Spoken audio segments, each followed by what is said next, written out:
Alright, let's go ahead and just get this out of the way, shall we?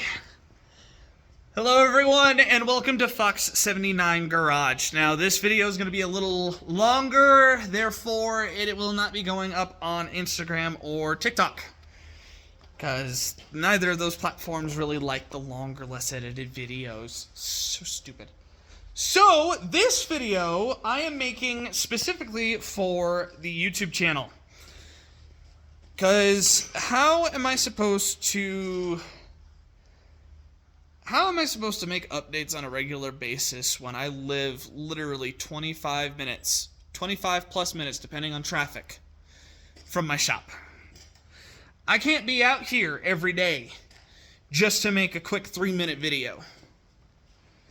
So, I'm going to start uploading longer videos to the YouTube, since media platforms don't seem to like me. So, for those of you that are coming from my Instagram page, welcome back. You guys already know what's going on. As for those of you on YouTube that are just finding me, hello, welcome. I am Max. I am a self-taught, self-teaching mechanic, if you can call me that by today's standards. I am currently in the process of two projects that are about to be getting a lot of work done. Now, the project that started all of it was this one back here. That is my 1984 Camaro Berlinetta Starship. For those of you that don't know, these particular Camaros got fitted with a very unique digital dash and gauge cluster system.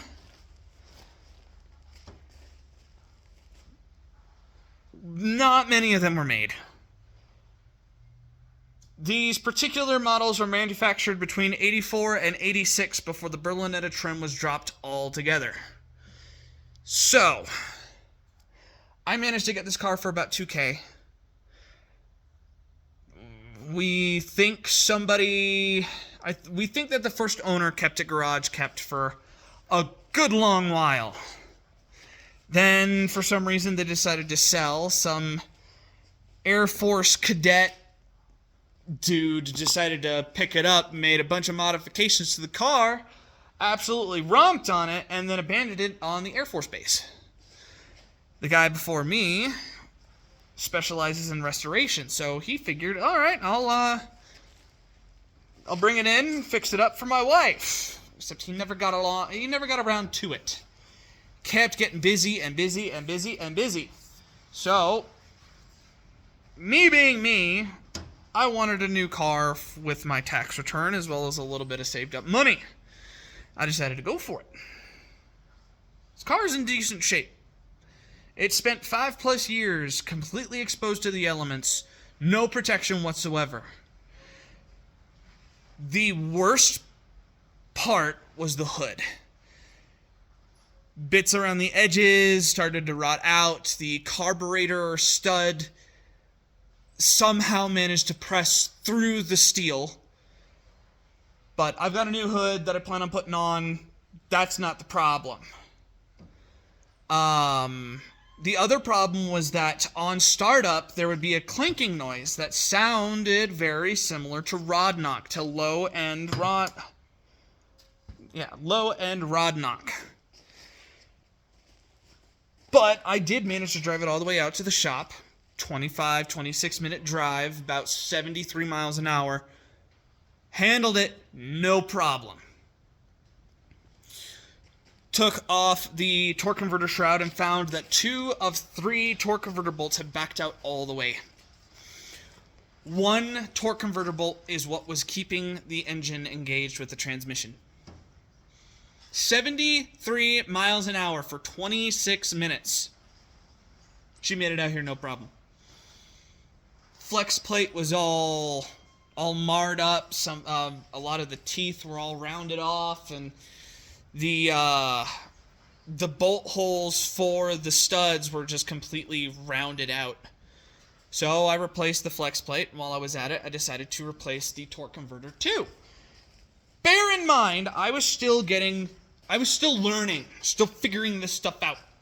So I dropped the transmission with a buddy of mine because I didn't know what the hell I was doing. We got the new flex plate installed, we got the new torque converter installed, and we got everything put back together. Started her up for the first time after that big first repair, and no gears. At all. I adjusted the detent cable, I made sure that the transmission fluid was at the proper level, this, that, and the other, nothing fucking worked. So I started talking around with a few of my buddies, and I discovered that one of them had a 1994 Suburban with a 5.7 350 and a good 4L60E. He's like, yeah, unfortunately, my wife accidentally ping-ponged it on the highway, so there is no salvaging this. The frame in the rear was all bent, so $600, you can have the whole thing. So, I bought it, I brought it back to the shop, I gutted it out, I sold off the shell, and I got to work.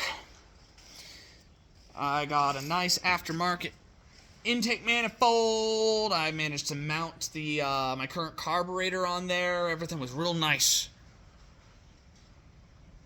Except I dropped it a couple of times in the process of getting it in the engine bay. I decided to go ahead and try it anyways. Sounded like a diesel truck engine. So took the 350 back out. I figured I'm not going through this process. The engine had some 200,000 miles on it. It was probably going to be in need of a refresh anyways. Sell it off, get some cash from it. Turns out that the only issue with it was that when it dropped the first time, it accidentally bent the front portion of the oil pan. Enough to make contact with the crankshaft. It was a perfectly fine engine. I sold it off for $100. However, I do still have the 4L60. I have an Aces EFI transmission control module so that I'll be able to tune the 4L Slippy. I love that name people have given it. And I still have the original 1984 305 5-liter that came came with this car from the factory. After figuring out that the transmission was what was causing that noise, I managed to figure out that the engine's actually perfectly fine. It's only got 64,000 miles on it. Why wouldn't I just put that back in? I don't plan on making a lot of power with this car. And frankly, anytime you go past 300 horsepower, 300 foot-pounds of torque, these cars have a tendency to flex. I want torque, but I don't want that much. I don't need that much. I plan on dailying this car as well as my other one.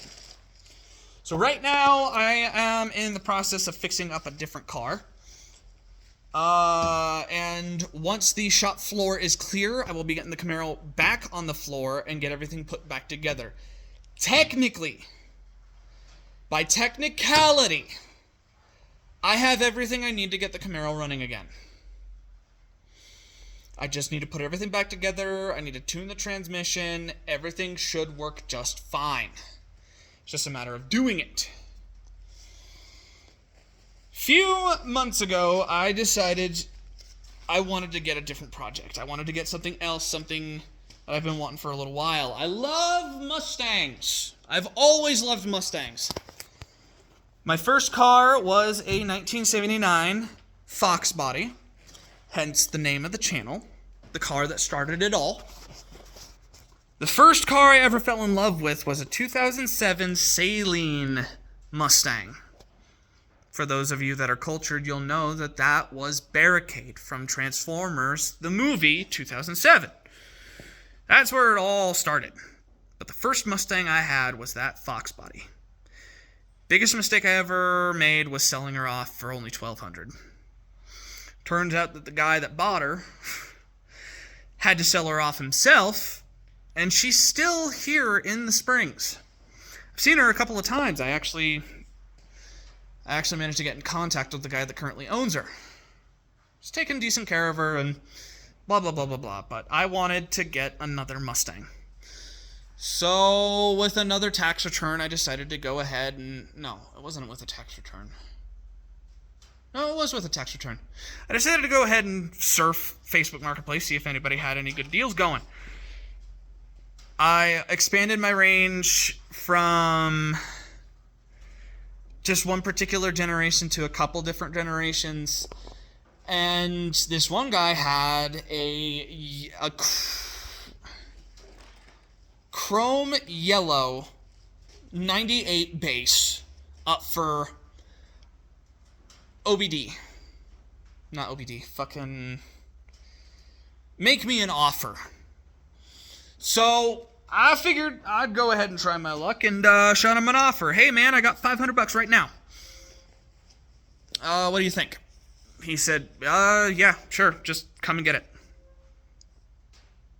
All right. So, showed up, took a look at the car. It seemed fine enough, ran. He said that there was a head gasket problem. So, of course, that's one of the things that I replaced on this car. But that was just the tip of the iceberg. This is Citroen 1998 Mustang Base V6 with a 5-speed T5 manual transmission. It's my first ever car with a manual trans. It doesn't make very much power, but at the same time, this engine so far has had a lot of problems. The guy that sold me this car said with confidence it was just a head gasket problem. Specifically, this side. So I went ahead and I took everything apart. I took everything off. I replaced both sides as you're supposed to. Torqued everything down to spec, put everything back together, and still had a coolant leak. Specifically on that side. So I was thinking, did I accidentally install the head gaskets on the wrong side? Because apparently they are side specific. Nobody told me that. So I decided to just go ahead and drive her for a little bit. A different car that I was driving was having issues. It needed a new wheel bearing, yada yada. It's a discontinued brand, a freaking Daewoo.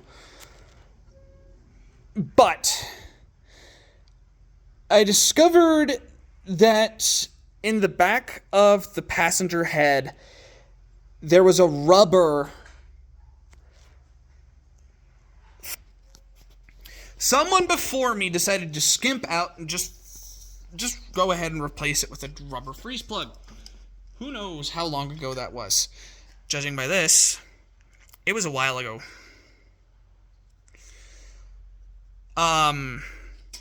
So I decided to fork over the $2 whole to get a brass plug. Used a method to get it pressed in. Used a brake pad spreader, wedged it between the freeze plug and the firewall, and just cranked. It managed to set it perfectly fine. Hasn't had any issues on that one so far, but I continued to have a leak. So bad that I continually got a misfire on cylinder 6. I'm like, man, that really freaking sucks. I want to be driving this car. It's my first manual. I want to be having fun. And I decided for giggles to pull the spark plugs and get my borescope in there. Notice that there was steam in all 3 passenger cylinders. I didn't bother with the driver's side because I knew that whatever issue was happening on the passenger side is probably happening on the driver's side too. So I decided it's entirely possible I probably messed up installing the lower intake manifold gaskets because I'm used to old Chevy engines. You need to lay down a bead of gasket maker to make sure that, one, the gasket stays in place, and two, it creates a proper seal. I'm used to that. I thought the Chevy's got a pushrod engine. This is a pushrod engine. Everything's got to be the same, right? Turns out, no. These lower intake manifold gaskets seal on their own. You're supposed to put 4 dots of RTV at the 4 corners where the 4 gaskets meet. There's little teeth where they interlock. That is the only spot you're supposed to put RTV. 1 down, put the gaskets on, 1 on top. That's it. That's how it seals. I didn't know that. I have a Chilton manual. Yes. I read it. I got confused. I did what I thought I knew was the procedure. Shoot me. So I took off the top end again, replaced the lower intake manifold gaskets, got everything put back together, drained the oil, put new oil in with an additive, and oh my God! All sounds that I heard are gone. It was likely because a majority of the coolant that I was losing was not coming out the exhaust. It was getting dumped in the oil. Yet somehow I only managed to pull out 4 quarts, but I put in 5. I don't know. All that matters is that the noises that I was hearing, it was a lot of tippity-tapping on the top end of the passenger bank. New oil, additive in there, and the noise has gone away. The engine still shakes a little bit. I probably have a vacuum leak somewhere, but she runs. However, I still have problems, specifically coolant. I'm a little bit internally, the engine's perfectly fine now. However, there is one point on the single port 3.8 liter V6s. These engines are known for their unreliability, and I am starting to understand why. This little thing has given me so much hell. I have gone as far as to create my own coolant heater core bypass system. The tube was a piece that split off to run along the side of the lower intake and to hook up with this fitting here for the sensor. Then that tube would go all the way back to the firewall for the heater core. Now, literally, it is fastened by a single bolt. It is just held down by a bolt. It's sealed by an O-ring. That is it. Now, it didn't want to cooperate on so many different occasions. I tried my best to tap it down with a flat head and a rubber mallet, and I managed to puncture the tube.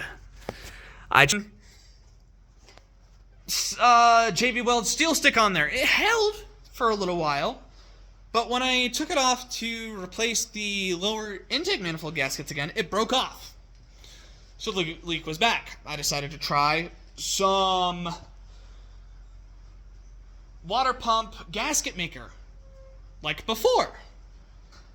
It didn't hold. So I decided, all right, screw it. I'm coming up with my own system. As you saw, I decided to take a couple of brass fittings and some heater hose, and I created my own coolant bypass system. It doesn't look great by any means, but then again, it's a V6 Mustang. Who cares? The fact that it's even running still is impressive. But I thought it was going to hold the first time around because the brass fitting that I hammered into a portion of the tube that I managed to cut off to make sure that it stays fastened down, it still leaked. So it's like, all right, that's my bad. I didn't put any gasket maker around the lip to make sure that it would create a seal. So I waited a few days, came back, started her up, still had a leak. My idiot shelf forgot to try and put some of the gasket maker in the hole itself to create a much bigger seal rather than just a little bitty tiny little seal on the outside. A couple days later, I'm here today. I was so damn sure we're getting back out on the road today, baby.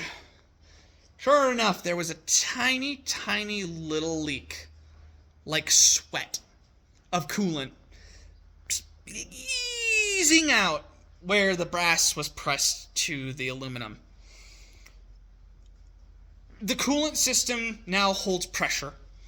It doesn't leak from that main spot. That's what matters most. This leak is so freaking small, I'm willing to bet just a nice thick bead around where the brass meets the aluminum is going to seal it up just fine. We're almost there. So as soon as the Mustang's off the floor, Jade, the Camaro, is coming back onto the floor, and I'm getting everything put back in. So that while she's running, I can get this one a better engine. Now, for those of you that are trying to swap an engine into your SN95 Mustang, there are some details you gotta keep in mind.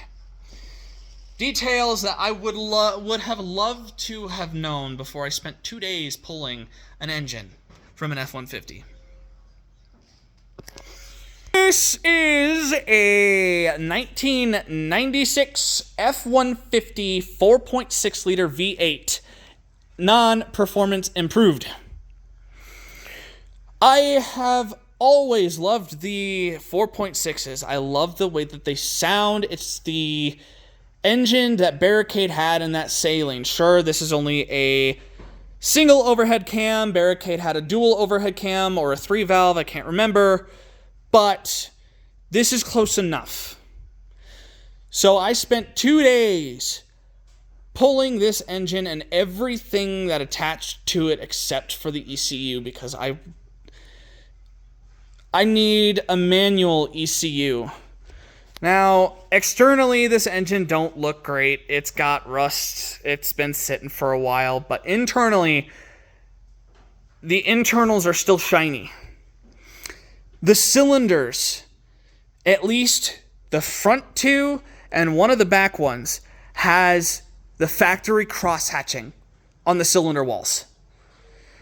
This engine, 136,000 miles on it from 1996. It's a great engine. However, there are a lot of very big details that I completely forgot to research before getting this engine. The car currently has a T5 world-class transmission that is only rated for 300 foot-pounds of torque. This 4.6 puts out close to 290. If I make any kind of modifications to the top end, if I do any kind of bolt-ons that'll increase torque, that transmission is probably going to blow. Not to mention the fact that the bolt pattern of that bell housing was not compatible with the 4.6. In 1996, when Ford introduced the 4.6 liter V8 in the Mustangs got a very specific transmission for the manuals. They got T45 transmissions by Tremec. I think they were originally known as Borg Warner, but eventually they changed their name to Tremec, but that's beside the point. That T45 was built to handle this power and more. The T5 was not. The T45 got a fixed bell housing, so you can't just take it off of the T45 and slap it to the T5. That's not how that works. Unfortunately, I am only able to find one aftermarket T5 to 4.6 liter V8 bell housing, and it is $1,300 for a bell housing. It is drag rated. That's cool. But that doesn't solve the problem of the internals not being able to handle that kind of power, of which would be another $1,500 to get the internals to handle that kind of power. At that point, I might as well just go ahead and buy myself a remanufactured T45. It's not worth it. Another thing is that basically everything in the engine bay has to get swapped out. The coolant system, the radiator system, the brake booster system, the air direction, the air intake system has to be swapped out as well. The only thing that can remain is the AC system. Otherwise, everything else has to get swapped. So, with the engine that I have currently, I can't use the current intake because it's too tall. I can't use the current alternator because it's too tall. I would have to get a new throttle body, a new upper and lower intake plenum. I'd have to get a new alternator, a new motor mounts, new injectors, because the injectors are rusted.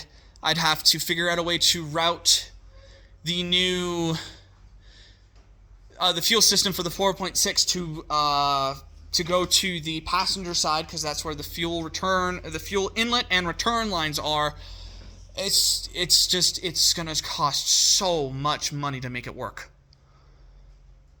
Meanwhile, I could try and go old school.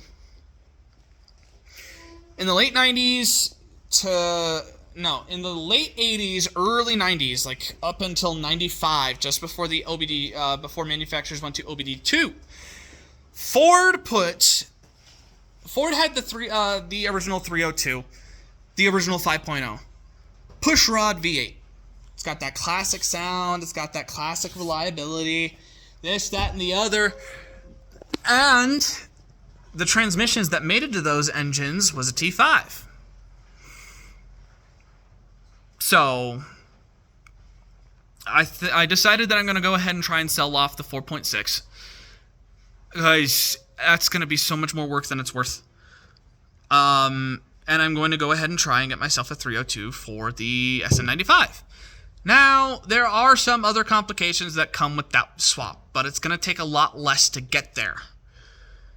I've seen on Facebook Marketplace a couple of different people have a full 302 engine for $500-$600. I just got to travel all the way out to Pueblo to pick it up. That's fine. I don't care. One thing that also changed in 1996 is the engine cradle. The engine cradle changed for the 4.6. So the engine cradle that's currently in here, I got to swap out as well. But it doesn't matter, regardless what engine I put in. It would have been it's going to be a great idea to swap out the K-member anyways. To go from 60, 70 pound K-member to just 20, maybe 30. It'll open up airflow in the engine bay. It'll make it a lot easier to work on everything. It'll reduce front end weight. Blah, blah, blah, blah, blah. And just add a spot where I'm thinking that the best possible option for this particular swap is not the 4.6. The 4.6 is not going to do. Best idea would be to go ahead and do a 302 swap. Crazy thing is, this SN95 is built off of a modified Fox body chassis.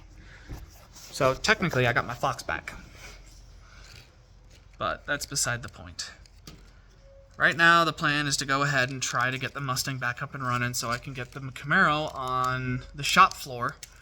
Get the Camaro put back together so that I can put the Camaro back on the put the Mustang back on the shop floor, so I can go ahead and start doing the 302 swap.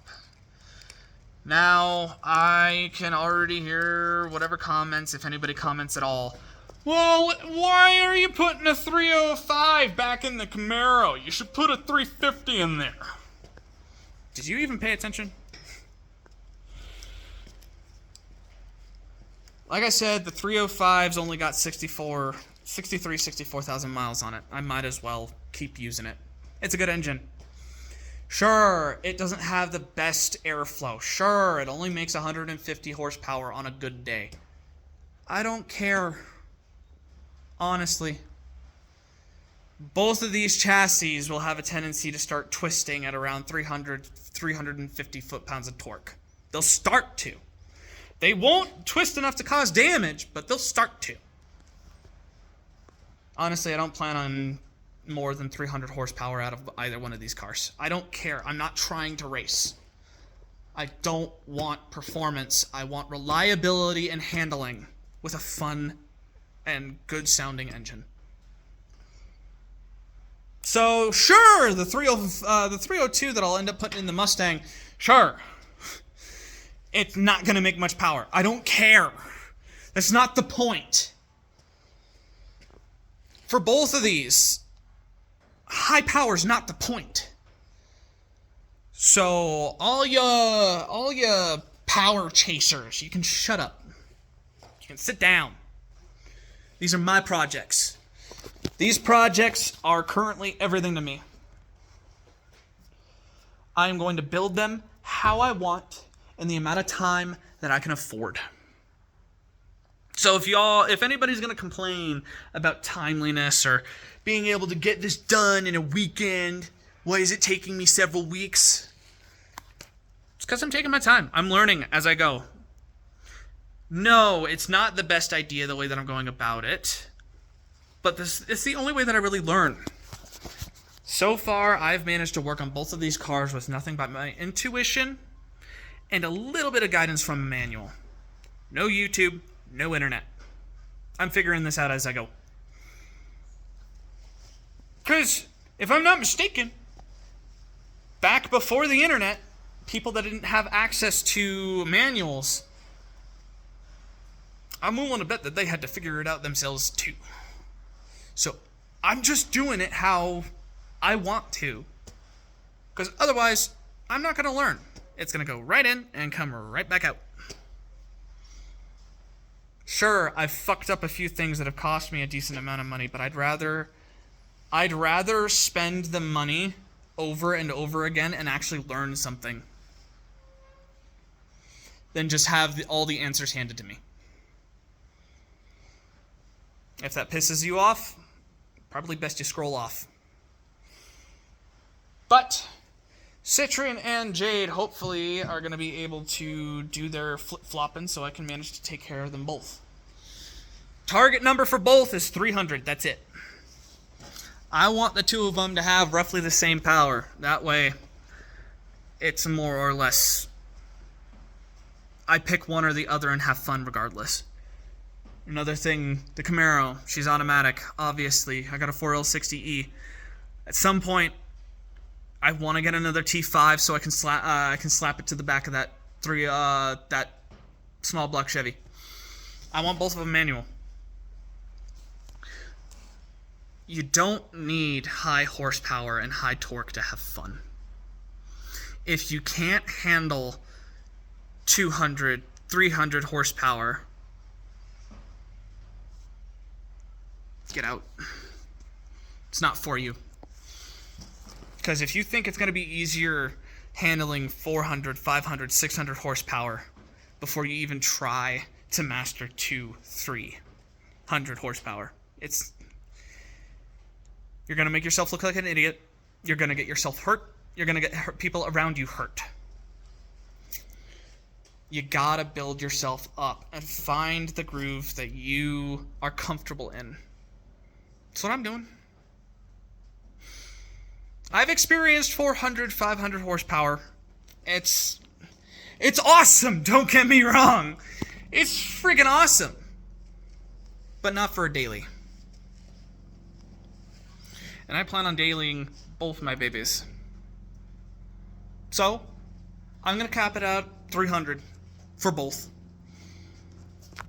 Nice fun engine, nice fun reliable transmission, and just enjoy my life. That's all I'm really trying to do. I'm trying to experience life in a way that not a lot of people would. Sure, it costs money. But I'm happy when things work. But I'm hoping Friday when I come back out here I'll be able to get things going. But I've already rambled enough. So, oh man, I completely forgot to talk about the split port swap I tried to do, or wanted to do, but turns out it was a total bust. Oh well, that's a story for another time. Maybe not at all. Thank you guys so much for what support you have given me so far. Specifically the guys over on Instagram. Thank you guys so much for sticking around, actually paying attention. And for my friends, my family, the people that I talk to on a regular basis, thank you so much for all your guys' support. Cheering me on when the project goes south, or not being so harsh when I make a mistake. Thank you guys so much. If it weren't for you guys, I probably wouldn't have made it this far. I wouldn't have been inspired to try so hard. So, I hope you guys will end up sticking around with me a little bit longer. Hopefully for a while longer. And actually see how this stuff goes. So with that, I will go ahead and let you guys get back to your lives. Thank you guys so much for tuning in. This has been the first video on the official YouTube channel. You guys have been tuning in to Fox79 Garage. And I'll see you guys later.